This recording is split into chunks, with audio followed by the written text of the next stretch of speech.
मैंने मॉम से बात की, हमने सोचा सबको इकट्ठे होना चाहिए कभी। हाँ, ये तो अच्छा आइडिया है। वैसे ये तुम्हारे लिए है। क्या वाकई मेरे लिए? जिमल, तुम्हारा बहुत शुक्रिया। खुश रहो। मैंने तुम्हें इसके बारे में बताया था ना। तुम्हारा बहुत शुक्रिया, मैं इसे जरूर पढ़ूंगी। हेलो, क्या हाल है बिजनेसमैन? मैं ठीक हूँ, तुम बताओ कैसी हो? मेरा काम अभी अभी खत्म हुआ है, बहुत थक गया हूँ। कहीं बैठकर कॉफी पी क्या ख्याल है? ओह जबरदस्त, हम तुम्हारे ऑफिस के करीब ही हैं, महर भी साथ है, कैफे में है, आ जाओ। ओह अच्छी बात है, ठीक है बस मैं अभी आता हूँ। ठीक है, ओके बाय बाय। कोई आ रहा है क्या? मैं तैयार है।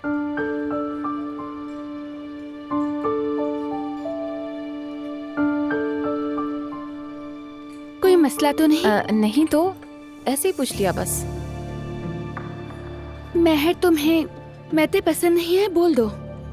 यानी उस रात भी जब हम मिले थे तो तुम नहीं आई थी, और अब भी जब मैंने उसका नाम लिया तो तुम्हारा चेहरा उतर गया।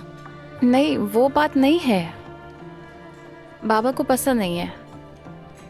क्या मतलब? तुम्हारे बाबा नहीं चाहते कि तुम मैते से मिलो? मैं नहीं समझी। बात यह है कि मुझे हर चीज के लिए पहले बाबा से इजाजत लेनी पड़ती है, इसलिए पूछा तुमसे। कोई मसला नहीं, घबराने की जरूरत नहीं, तुम्हारे बाबा सब कुछ जानते हैं। ठीक है, कोई मसला नहीं। आ गया।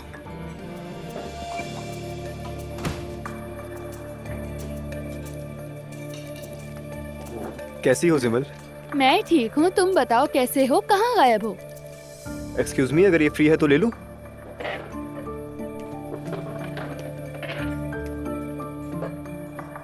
तुम महर से क्यों नहीं मिले? ये तो बदतमीजी है। तुम्हें पता नहीं चला क्या?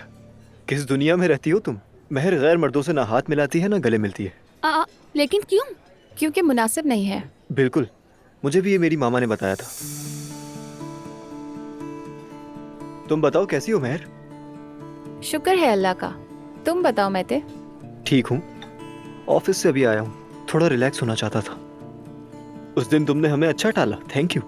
अरे नहीं नहीं, तुम्हें गलत फहमी हुई है। मैं ये बताना चाहती थी कि... क्या बताना था? अरे महर, इसकी बातों की परवाह मत करो, ये बुरा नहीं मानता और ना ही इतनी आसानी से किसी से नाराज होता है। ये बस इसकी बातें हैं। मैते, कि तुम्हारी अम्मी भी पर्दा करती हैं? पर्दा? हाँ करती हैं।